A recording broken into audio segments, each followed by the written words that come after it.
जय श्री गणेश। मैं किसान रमेश धाकड़ आप सभी को सर्पगंधा के बारे में जानकारी देना चाहता हूँ। जय श्री श्याम, जय जवान, जय किसान। आप सर्पगंधा की फसल देख रहे हैं। ये फसल 18 महीने की औषधीय आयुर्वेदिक फसल है जो नीमच मंडी में भी बिकती है।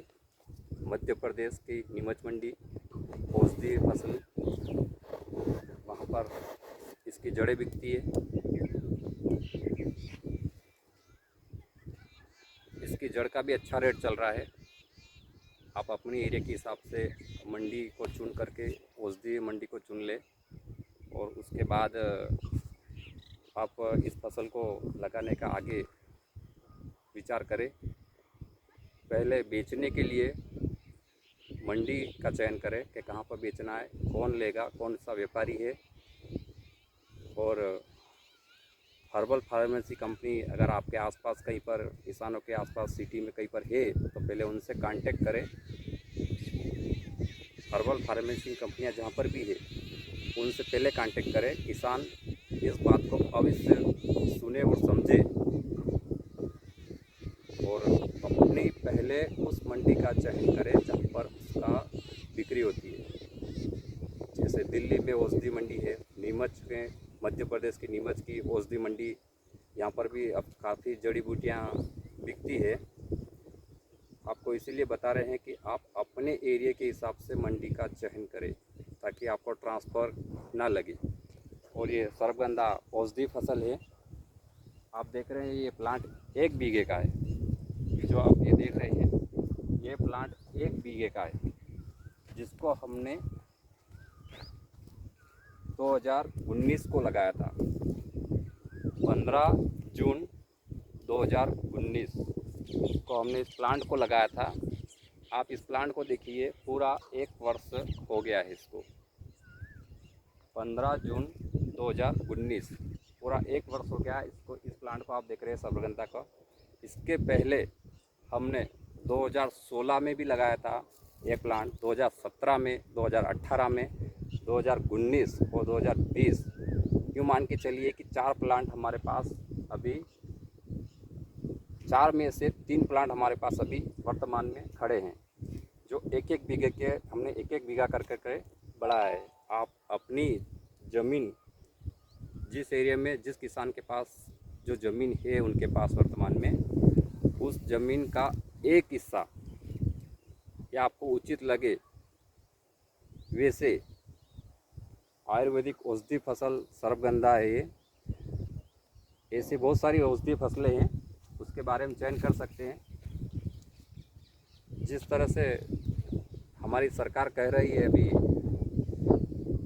2020 में कि आत्मनिर्भर भारत कैसे बनेगा, सभी को जागरूक होना पड़ेगा। अपनी जो हर बार जो बोने वाली फसलें हैं, हमारे दादा परदादा जो बो रहे थे उनको भी बोना है, उनको नहीं छोड़ना है, उनको भी ज़रूर बोना है। लेकिन उसके साथ में कुछ हिस्सा ज़मीन का आप औषधि फसल के रूप में लगाइए, क्योंकि केंद्र सरकार ने हर्बल फार्मेसी एवं औषधि फसलों को बढ़ावा देने के लिए बहुत जोर दे रही है ताकि इसका उपचार अच्छे से होता है। पहले भी भारत में औषधि के नाम से, जड़ी बूटियों के नाम से हमारा भारत पहले भी बहुत जाना जा रहा है और जाना जाता है। अभी वर्तमान में जो मैं आपको बताता हूँ, ज़्यादा लंबा नहीं खींचूँगा। पहले भी हमने वीडियो बनाई थी सर्पगंधा के बारे में। बहुत से राज्य से मेरे पास कॉल आते हैं, उनको बताना पड़ता है कि कैसे होती है। ये हमने जो प्रजाति लगाई है, आपको पूरा कटिंग बताता हूँ। कृषि जगत का ये कटिंग है, हमारे एमपी का कृषि जगत का ये कटिंग है। आप इसको देख रहे हैं, अच्छे से देख लेना। हमने इस कटिंग को पढ़ने के बाद ही ये फसल लाए और इस फसल को हम मध्य प्रदेश के धार जिले से किसान से लाए थे। हमारी उसकी मुलाकात नीमच मंडी में हुई थी। उसने अच्छा बताया, फसल अच्छी है, कमाई अच्छी है। उसके बाद ही हमने इसका चयन किया। पहले हमने उसके खेत पर जा कर के देखा। वर्तमान में हमारे यहाँ पर तो अच्छी काली मिट्टी है, लेकिन हमने जहाँ पर उसकी जो खेती देखी थी वहाँ पर पत्थर वाली हार्ड मिट्टी वाली वो खेत था उसका। आपको पहले छोटे पौधे भी बता देते हैं हम कि हमने इस वर्ष 2020 में जो पौधे लगाए हैं वो हम आपको वर्तमान में बता देते हैं कि बहुत ही छोटे पौधे हैं। उनको देख लीजिए, आगे उसके बाद बताएंगे आपको। मैं 2020 में जो प्लांट लगाया हमने सर्पगंधा औषधि फसल का, उसके मैं आपको 15 जून को इस प्लांट को लगाया था। आप देख लीजिए पौधे निकल कर बाहर आ गए हैं। ये सर्पगंधा के पौधे, ये ऐसे पौधे,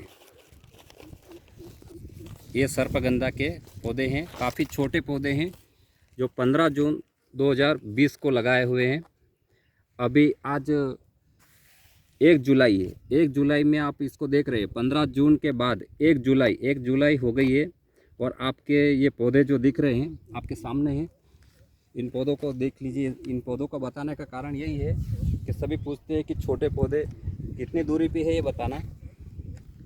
इसमें उग रहे हैं अभी अभी अंकुरण हो रहा है। इनमें बहुत सारे पौधे आने बाकी है। अभी ये पौधे 75% पौधे निकल चुके हैं। 75% ये पौधे निकल चुके हैं सर्पगंधा के। काफ़ी छोटे पौधे हैं। आपको इसलिए बता रहा हूँ, क्यारी बता दो। ये क्यारी बना रखी है, इनमें हमने सर्पगंधा लगा रखा है। काफ़ी छोटे पौधे हैं। इनमें हमने उपचारित किया है। इनको बोने के लिए पहले रात में इनको पानी में, नमक के पानी में भिगोया है, रात भर रखा। उसके बाद गौचो नाम की जो दवा आती है उससे इनका बीज उपचार किया। उसके बाद जड़ बढ़ाने के लिए, जल्दी अंकुरण होने के लिए हमने होमिक का इसमें उपयोग किया है, ताकि उससे जड़ भी बने और जल्दी से ये पौधा खड़ा हो जाए।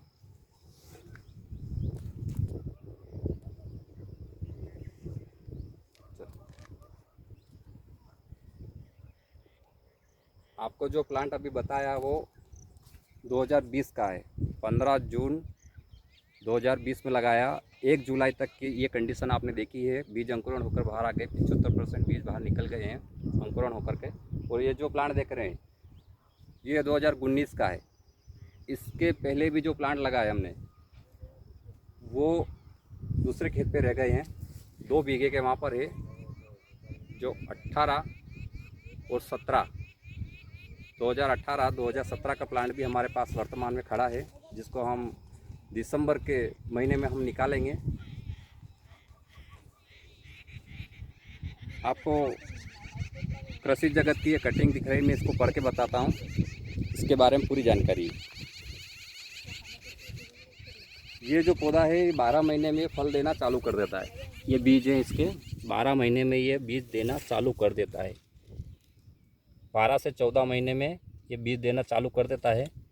इसके भी अच्छे रेट मिल रहे हैं क्योंकि मांग बनी हुई है। और जड़ों की भी अच्छी मांग बनी हुई है, सर्पगंधा की जड़ों की। लेकिन अपने एरिया के हिसाब से चयन करें। किसान को विशेष करके अनुरोध है कि अपने एरिया, चाहे कौन सा भी राज्य हो, अपने एरिया के हिसाब से इस फसल का चयन करें। पानी, जलवायु बहुत ही महत्वपूर्ण रहता है इसमें। मैं आपको ये पढ़ करके बता देता हूँ। सर्पगंधा गुलोई जलोट से लेकर के लाल रेड आई दमोट जैसी अनेक प्रकार की भूमि में उगाई जा सकती है। इसके लिए उचित जल निकासी वाली भूमि उपयुक्त रहती है। प्रजाति है ये जवाहरलाल नेहरू कृषि विश्वविद्यालय इंदौर, कृषि महाविद्यालय द्वारा सर्पगंधा 1 RS1 प्रजाति विकसित की गई है। यह 18 महीने की फसल है। इसकी उपज 25 क्विंटल प्रति हेक्टेयर एवं एल्कोराइड की मात्रा 1.64 से 2.94% पाया जाता है। इसमें आपको बीज कैसे लगाना है, कितना लगाना है, इस कटिंग में दे रखा है, हमने इसी के अनुसार लगा रखा है। 1 हेक्टेयर भूमि में सर्पगंधा फसल लगाने के लिए 6 से 8 किलो बीज की आवश्यकता होती है। बुआई से पहले बीजों को रात भर पानी में भिगो कर रखें। सुबह तैरते हुए बीजों को अलग कर दें। लेकिन हमने जो तैरते हुए बीजों हैं वो भी लगाए हैं और उनका भी अच्छे से अंकुरण हुआ है। ऐसा नहीं है कि तैरते हुए बीज का अंकुरण नहीं होता है, तैरते हुए बीजों का भी अंकुरण होता है। ऐसा कुछ भी नहीं है, हमने सारे बीज लगा रखे हैं। शेष बीजों का 3 ग्राम थायराइड प्रति किलोग्राम की दर से उपचार करें। नर्सरी प्रबंधन, नर्सरी लगाने वाले जो हैं उनके लिए भी इसमें लिख रखा है। नर्सरी में मई के महीने में उपचारित बीजों को 6 से 7 सेंटीमीटर की दूरी पर तथा 1 से 2 सेंटीमीटर गहराई पर बोना चाहिए। 500 वर्ग मीटर नर्सरी के लिए 6 से 5 किलो ग्राम बीज की आवश्यकता होती है, जिसे 1 हेक्टेयर में रोपाया जा सकता है। लगभग 15 से 20 दिन की बाद अंकुरण शुरू होता है और 40 से 50 दिन में पूरा हो जाता है। पौधे 40 से 50 दिन के हो जाए और 4 से 6 पत्तियां निकल आए तब इसे सावधानीपूर्वक उखाड़कर जड़ों को एमसिन नामक फफूंदीनाशक दवा 0.1 घोल में डुबोकर निकालें। इससे बीज जनित फंगस से पौधे की रक्षा होती है। खेत में तैयारी के समय 25 से 30 टन प्रति हेक्टेयर गोबर की खाद मिला डालें। इसके बाद पौधों को 45 गुणित 30 सेंटीमीटर की दर पर लगाएं। प्रबंधन तना एवं जड़ की कटिंग द्वारा भी इसके पौधे तैयार किए जा सकते हैं। खाद एवं उर्वरक, पौधों को रोपित करने के लिए 43 kilogram urea, 250 kilogram single super phosphate तथा 60 किलोग्राम म्यूरेट ऑफ पोटाश को आधा खाद के रूप में उपयोग करें। इसके बाद फसल अवधि के दौरान खड़ी फसल में 43 किलोग्राम यूरिया का उपयोग प्रति हेक्टेयर 2 बार करें। सिंचाई वर्षा ऋतु में 3 सिंचाई, निंदाई गुड़ाई तो महीने में जैसे उचित लगे वैसे करते रहें। कीट में इसको मिलबेग की शायद हमारे इधर तो मिलबेग की शिकायत रहती है, जो सफ़ेद मच्छर सफ़ेद मक्खी टाइप रहता है, पूरे फूल को पकड़ करके खा जाता है और पूरा पौधा बेकार कर देता है, उसकी शिकायत रहती है। और फसल कटाई के लिए अधिक उपज लेने के लिए जड़ों को पौधा रोपण के 2.5 से 3 साल बाद खोदें। पौधा रोपण के 2.5 से 3 साल बाद खोदें, क्योंकि 18 महीने की फसल है और अधिक उपज अगर आपको लेना है तो 2.5 से 3 साल बाद खोदें। खुदाई के बाद जड़ों की मिट्टी को अच्छी तरह पानी से धोकर 12 से 15 सेंटीमीटर के टुकड़ों को काटकर सुखाने तथा भंडारण के लिए तैयार किया जा सकता है, तैयार हो जाता है। भंडारण, सूखी एवं टुकड़ों में साफ हुई जड़ों को जूट के बोरे में भरकर रखा जाता है। भंडारण के लिए जड़ों में 3 से 5% नमी होनी चाहिए। सर्पगंधा की जड़ों को पहले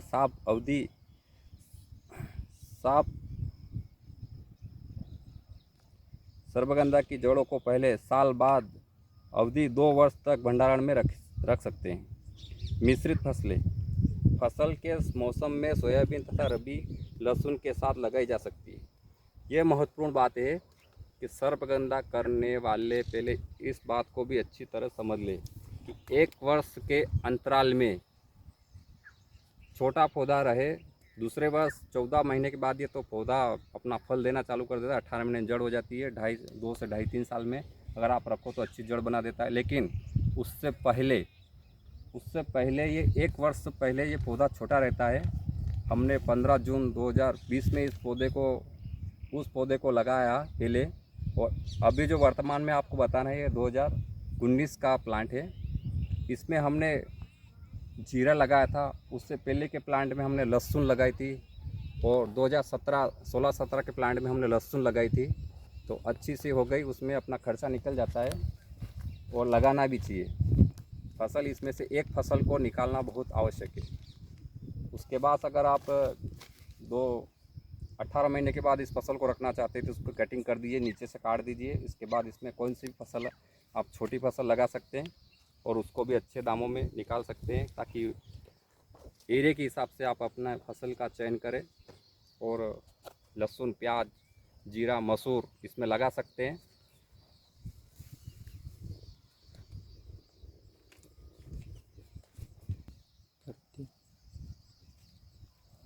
हमने इसमें प्लांट में 1 बीघे में वर्तमान में जो पौधे लगा रखे हैं, मैंने इनको गिना है और गिने हुए पौधे को मैं आपको बता रहा हूँ कि इतनी दूरी पे लगाए हुए हैं। ये आप सामने देख रहे हैं, ये पूरा प्लांट 1 बीघे का है।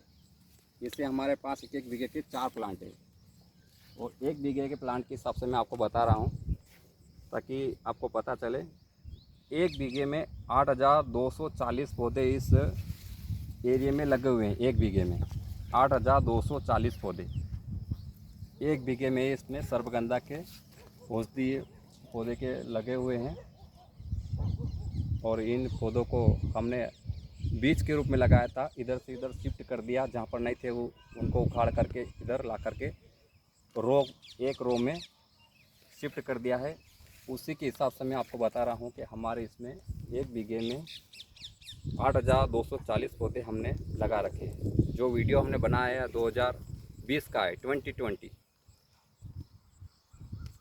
सभी किसान भाइयों से विशेष अनुरोध है कि इस फसल का चयन सोच समझ कर करें, अपने एरिया के हिसाब से करें।